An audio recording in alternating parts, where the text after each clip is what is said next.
This is Room Design Talks. My name is Paula Revuelta. Today we're gonna have an interview with the Campana brothers from Campana Studio. They began their activity in 1984 when both brothers decided to join forces in design. From their first collection that was called Desconfortable, which means uncomfortable, till today, they've developed their own approach to design, creating a new language that has had like a great international acclaim. Their disruptive pieces are rooted in Brazilian culture and traditions and often include everyday objects and materials. Their practice has extended from design to fashion to architecture, landscaping, and even scenography. And this March, it was the opening of your 35 career retrospective in the Museum of Modern Art in Rio. So Yes. congratulations for that, even though the confinement and the pandemic has altered the plans of being able to visit that exhibition. But I want to start from there. What does it mean to you, this retrospective in your own country, reviewing your 35 Oi, years Well, of work? Tá tendo uma gravação. hello? Christina, we could hear Yeah. for a second. Well, I know. for us, it's a celebration of 35 years of love and hate, you know, because every partnership contains hate, a lot of quarrels in terms to be the better of that team, you know. Mm-hmm. But And we also- always have had the dream to do an exhibition at the Museum of Modern Art of Rio de Janeiro. Mm-hmm. Why this museum? Because this museum is the icon of modernism in Brazil, you know. It's located in a very beautiful garden created by Roberto Buller Marx. Mm-hmm. So when MAM Rio de Janeiro invited us, it was an honor to celebrate this hate and love relationship in that And museum. also to show the production that many pieces were not shown, has never been shown before to the public in general. I was going to ask you about these inedit pieces because we haven't been able to see them. What are those pieces that haven't been shown before to the public? Well, works of art from Fernando and works of art from me as well. We create personal works. Okay. We create also an installation. The whole exhibition is inserted on a jungle with 125 columns of straw and walls of terracotta. Mm-hmm. As well, we create another collection of furniture made out of styrofoam electronic packagings, those styrophones that protects TV sets, electronics, and fridges. We create a collection named Meteor, inspired in outer space, meteors, spaceman ships. All this is interesting because it shows also the reuse of material. And yes, it was. And also for this exhibition, we choose to work with the NGO in Rio de Janeiro, a school that works with kids from less privileged communities. So they construct the whole scenography for the show. Oh, they So did. it was, yeah, they Fernando, please. By our instructions, of course. And the styrofoam, it's recycled. We don't buy, we pick up Yeah. things that people throw in the streets and we bring to the studio.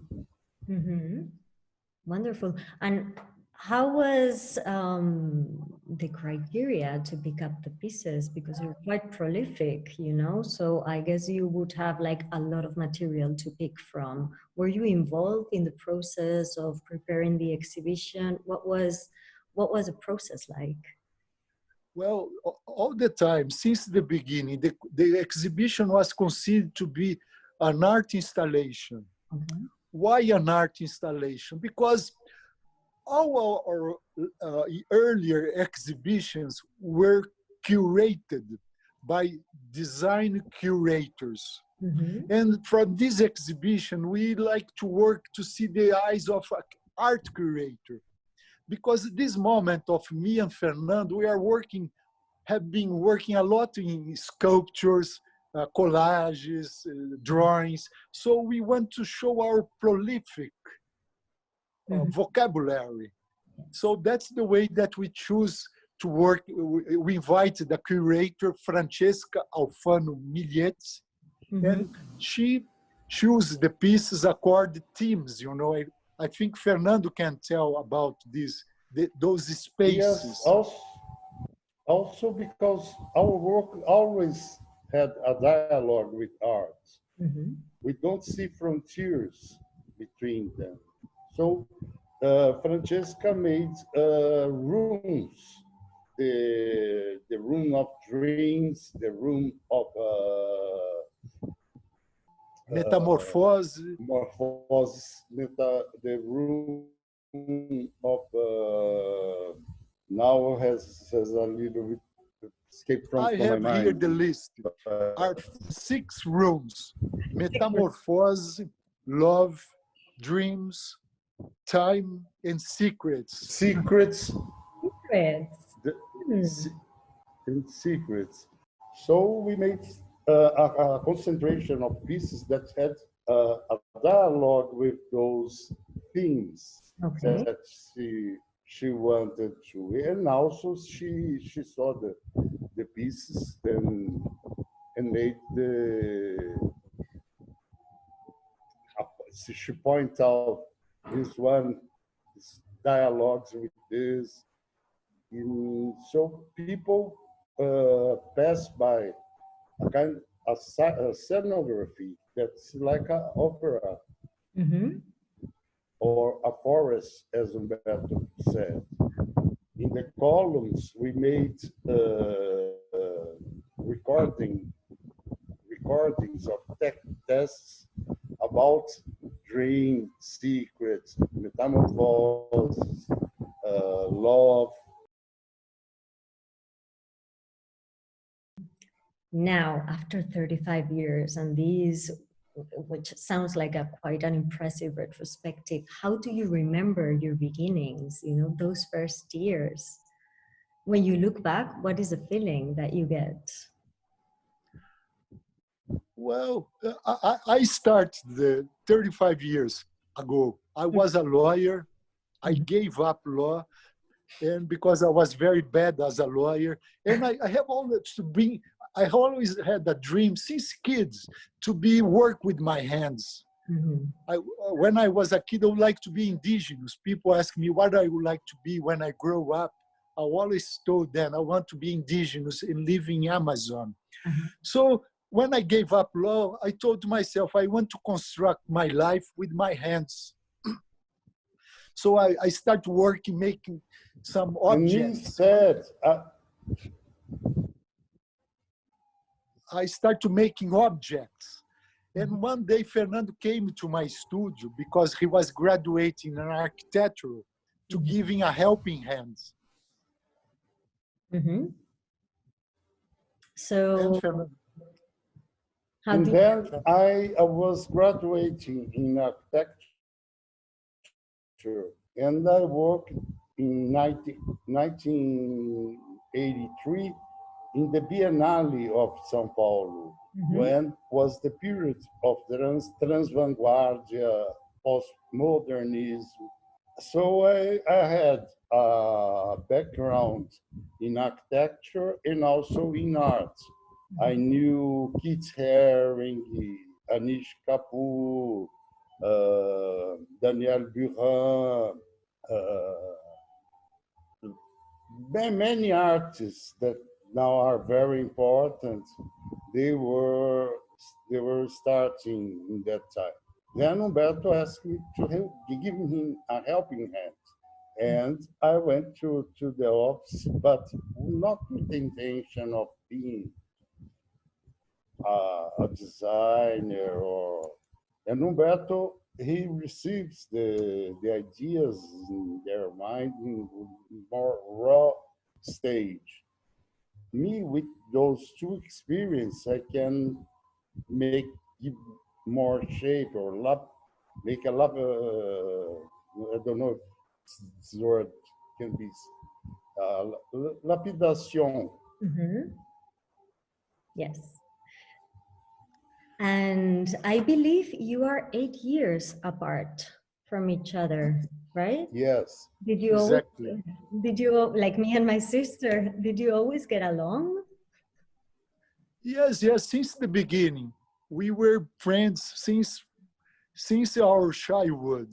You know, that was maintain our studio, our collaboration alive until today. I guess a very strong friendship.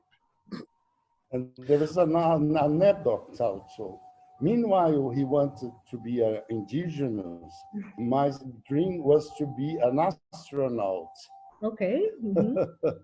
because I saw 2001 from Stanley Kubrick, and I was fascinated. I used to construct spaceships, but with bamboo, with the meanings that I had in the backyard of our house that was already the fields. We come from a very small town. So, and then eventually you ended up moving to Sao Paulo, right? And Yes, in the 70s, myself to study at university, and Fernando, I guess, years later. End of 70s. So, looking back, what advice would you give your younger selves when you started? Would you have anything you would say to that young Humberto or that young Fernando, knowing what you know today? I would like to say that keeps always the eyes in the future and keep passion. They still maintain the same passion that you have in the beginning until now, you know. Because I guess to maintain something fresh, and we need to have passion, you know, passion for the work, to create new things, and the eyes in the future or in the present, the contemporary. Now, let's see what's the future is going to be now, but and not follow trends. Try to keep the same way we used to do playing in our backyard. You know, just observing or trying to not to be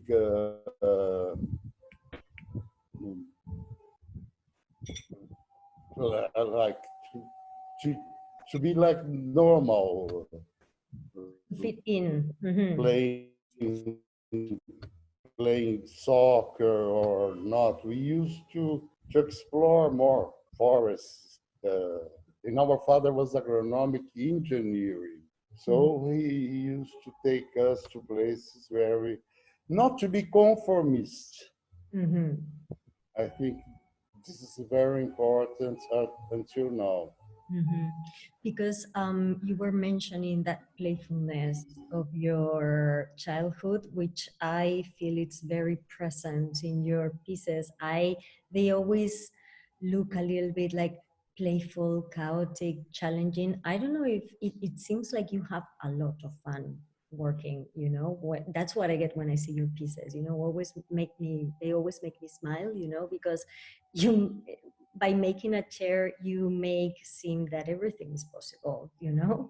So I wanted to ask you, how is the process of creating these pieces? Do you start from the material and then that takes you to the full object, or is it the other way around? I No, guess after, Fernando would like to answer. not just the material dictates what it's going to be. Mm-hmm. Yes, but after 35 years also, nowadays, I, I can tell about myself. I love to work with the materials. The materials always bring the function and the shape of the object. But also, I, I, I have some ideas in my mind, and I ask to my collaborator that works in renderings in the studio to project those dreams that I have in mind. So today we work in both fields, you know, manually and also in the computer, someone translating those dreams for me, for us. To So, send to companies that are they have the technology mhm, to make it real. mhm. But always inspired by the material, you know. I want to first the material. We choose that material to be the actor in a play. And do you think that because your designs are extremely free, you know, they seem to you seem to explore freely, you know, while you create. Do you think that the fact that you didn't have like a formal education in design helped you to find your voice so early on? I think this helped a lot, especially for me, because I came from another universe, the law universe. Mhm. But one thing also I would say, we are very lucky to be born in Brazil, because Brazil has a continental dimension, Yes. is since the beginning is a hybrid country. Mhm. So we have a lot of stories to tell, you know, to the public, yes. So this is to be lucky to be born here, you know, with this different biomes, environments. So I guess, We are yes, please, we are Fernando. Italian descendants, but Brazil has indigenous, has Afro, has Europeans. Then came it's a country of waves, Asiatic. So we make a portrait or fruit salads of all of this, taking a little thought or piece of each of those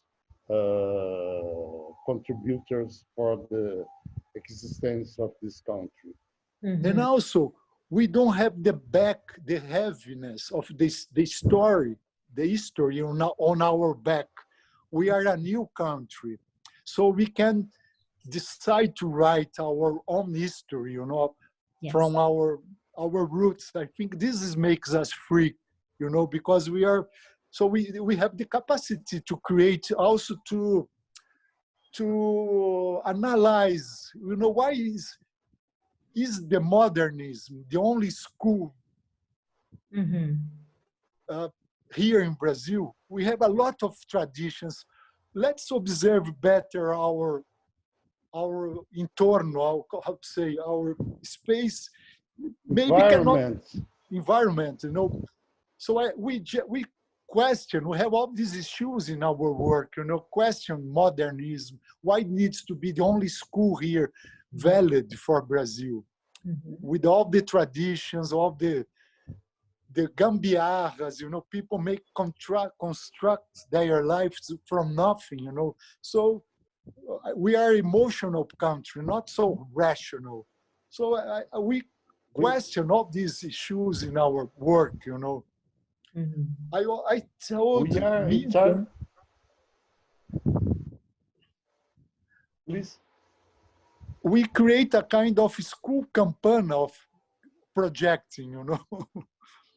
Because we on the last 35 years we create new ways of producing furniture, you know. Mhm. The cadeira, the armchair favela, you know. Mhm. we have a structure where you fill it up, that structures with layers of woods, very simple woods, you know, not noble. The vermelha chair with the ropes. So we point out new ways of manufacturing without a project, a mental, a rational project. It goes by the emotion, by the, you know, yeah, the emotion.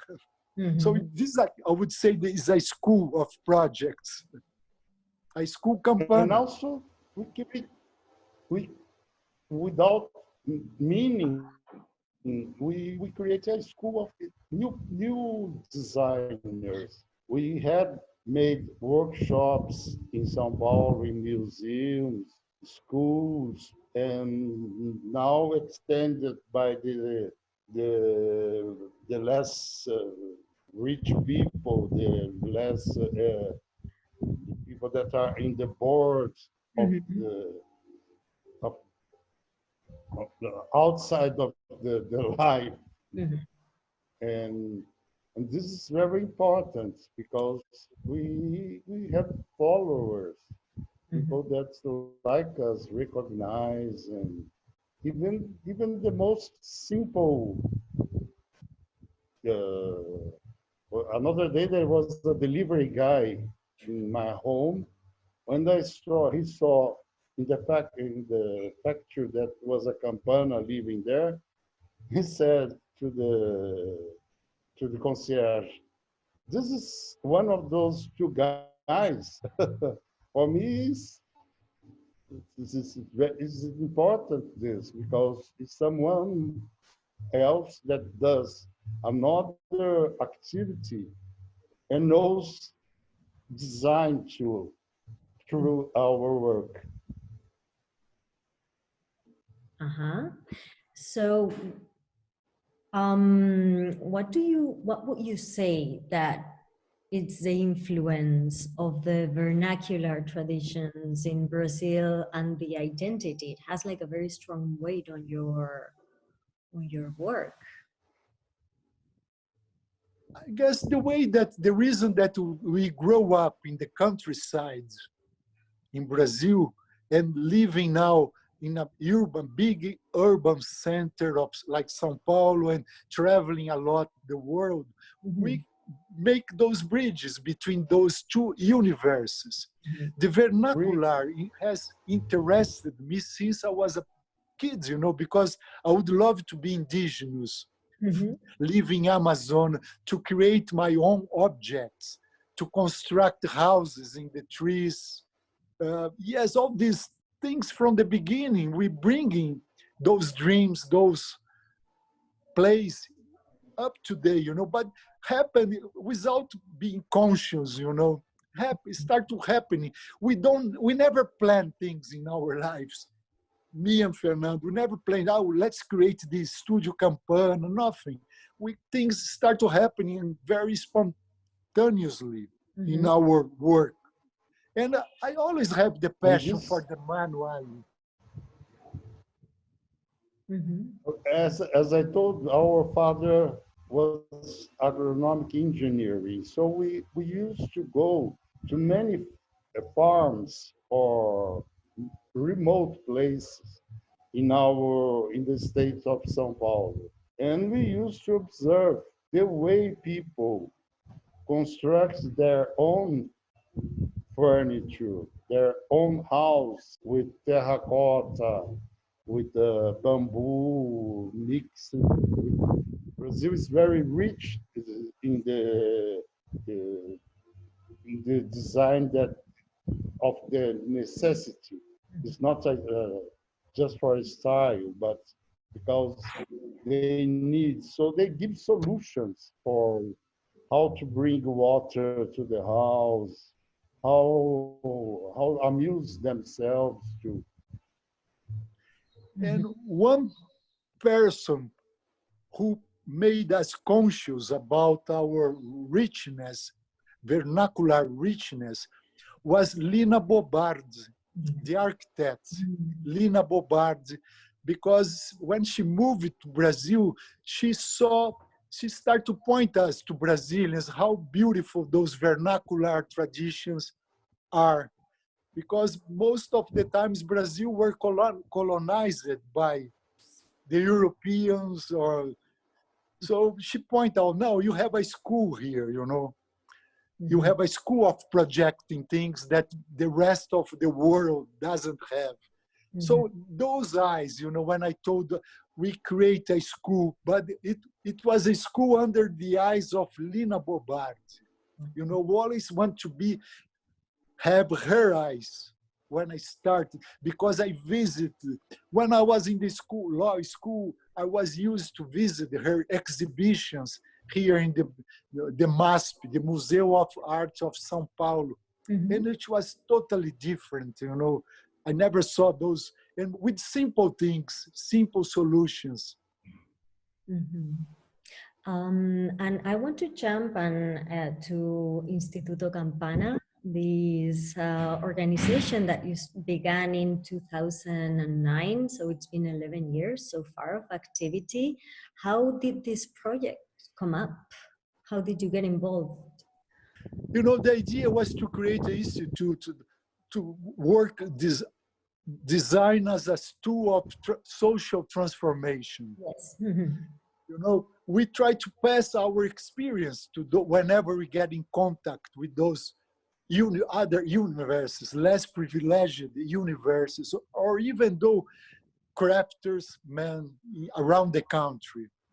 With the social transformation, the idea is to work with the kids in favelas here in São Paulo, homeless people, where we can work in the circular economy system. With kids, we were used to bring them once in a month in the studio, where we ministrated workshops with them in the studio. The idea was to take them from their claustrophobic atmosphere in a favela with bad examples like drug dealers, sex abuse. We want to show them another universe. In another hand, also we travel a lot around in Brazil, where we work with the communities of artisans, weavers, people who works with leather, embroidery, where the idea is to change ideas, to enlarge both vocabularies, enlarging in sense when you approach a community of embroidery that's normally is doing embroidery napkins, we try to renovate those traditions, giving their contemporaneity, and challenging them to create other objects besides napkins and towels. Yes. They have a sophisticated background of the Dutch embroidery, French, and Portuguese. But it's the same thing, little flowers or animals. We try to give one different approach. We asked for a group of women make their self-portraits, embroidery. And this was transformed into a lamp.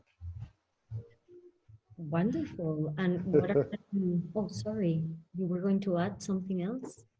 Yes, but the idea or our dream for this institute is to create a school of vernacular traditions, where we can bring people from welding, carpentry, embroidery, weaving, all those vernacular traditions we want to incorporate in this institute. You know, this is the idea in the future, in the near future, to work this. Also to make exhibitions of young designers of the São Paulo scene, or even in Brazil or abroad. Yes, this is the idea, to promote design. Design as a tool of transformation, promoting new ideas, dialoguing. We have all this in mind. We just need someone investing on this. But it will happen. We are working this direction. slowly, but we will achieve, believe. It sounds like a very exciting project. I mean, if you really start that vernacular school at some point, I'm sure I will pay you a visit, you know, because I'm extremely interested myself in these sort of traditions that we seem to be losing. So, just one more question, just to wrap up, because I believe that we are out of time. What changes would you like to see in the design industry after this sort of global pandemic that we are facing? What would you really like it to change? You know, I would like to change the way that people choose the materials, you know, more and more. Today, we are still, everybody's still looking for new possibilities, but more and more, the big companies, you know, big companies to work with materials that doesn't harm the environment, promoting also social inclusion with through the design, researching new Make a materials, crossover. Make a research. crossover of technology, sustainable, and also the vernacular ideas. My nephew that helped to enter in this conversation, she's made a platform in a big lake that destroyed a lot of forests with solar cells. And by the sides, they planted, how to say girassol in English, Humberto? Sunflower. Yeah, girasoles. Sunflowers. According to the movement of the sunflower, the solar cells, they go, so they gather more energy. So this kind of project, because you give chance to agriculture and also for the technology, and at the same time creates a shade for the fishes in this lake. And you were saying that this is a project that your nephew was involved in? Yeah, she's an ambiental engineering, and she's developing this. So this is the kind of project that I would like to see in the future. I mean, we should be interviewing her. It sounds quite impressive. Yeah, I can. Unfortunately, she went out now, but she will see the Instagram you have. I will search for her. So I don't want to keep you any longer. Thank you very much for having us today and taking You're the time very welcome. talking to us. Thank you very much. It was very easygoing. Thank you. Thank you. I have to say that it's such a huge relief to know that there are people in this world with such a um, holistic point of view and with such an interest in keeping traditions and involving social and creating these new economies within the design industry. I want to thank you for that personally, you know, because it's we need more people like you, I have to say. Thank you. Thank you Thank you. for Thank you. your interview. So Bye. I don't know. no, yes, of course. I mean, we are done. I just wanted to say that if you ever stop by in Madrid, we'll be delighted to show you around, you know? So Okay. Gracias. thank you very much. It's Thank a you. very beautiful town. Thank Was you. the first place I knew in Europe. Really. Yeah. In Brazil, I have to say I've only been to Rio, but that was a life-changing experience. The moment I landed in Madrid, I found myself a Portuguese teacher because I knew that at one point in my life I would Wow. be living in Brazil. Good. Yes. So thanks again and Thank you. have a wonderful weekend. I hope we have the chance to talk in the future. Ok. Muito obrigado. Bom Obrigada. dia para você. Bom Olha. dia. Tchau. Tchau. Tchau, tchau.